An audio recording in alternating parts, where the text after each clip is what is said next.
Биз койдун жүнүнөн удобрение чыгарабыз. Ак кара кылып бөлөп өткөнсүздөр, Суу кайнап баштаганда бул салынат. Кара отдельный салынат. Ак отдельный салынат.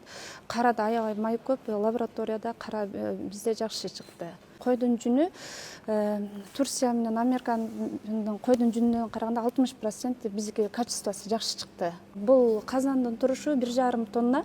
Бул 1,5 тонна 2 саатта даяр болот. Ушул чаңга бир жүктөгөндө канча килограмм жүн жүктөйсү?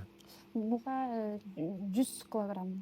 100 килограмм, 100 килограмм. Анан 100 килограмм 2 саатта кайнап даяр болот, 2 саат иштелип чыгарылат. Чыгарылганда удобрение тазасы мусордон тышкары 1,4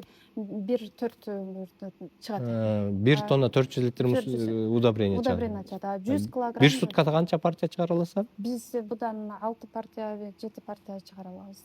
Тынбай иштесеңер, бул деле ошондойбу, кичирекпи? Бирдей. Эки чам менен эле иштейсиз. Эки чам менен иштейсиз. Бул ручной работа. Кол менен иштелет. Ошондо 6 партия 100 килограммдан бул 600 кило жүн, бул 600 кило жүн, бир суткада 1200 килограмм жүндү жок кылып таштайт экенсиздер да? Тикенек бойдон эле калып калат турбу? Тикенек бойдон эле калып, анан жүн жоголуп кетет да. Ушул жери бар. Бул уже даяр продукция. Бул даяр продукция. Ушул ачык продукция. Даяр. Мында деле жок экен.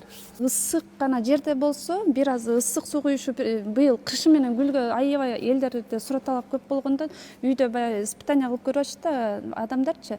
Үйдө бир байке куйган экен, кайнак суучу. Ошондо мында койдун жүнү келди деп видеосу бар да. 1 литр сезим препаратты канча литр сууга аралаштырат? 15 литр суу. 15 литр, Ошондо 20 кило болгондо 150-300 литрге аралаштырылып коет. 1 гектарга 300. 1 гектарга. Анан тиги жана обычный эле опрыскиватель менен чачып коет турбу, обычный. Канча жолу берсе болот? Жерденге каралат. Жердин состояниясы жакшы болгон болсо, жылына 3 жолу колдонулат. Анан жер аябай арык болгон болсо, 4 жолу колдонулат. 25-жылдан бери иштеп келебиз. Быйылкы жылы аябай сурат талап көп, дыйкандар менен тыгыз байланышта иштеп келатабыз.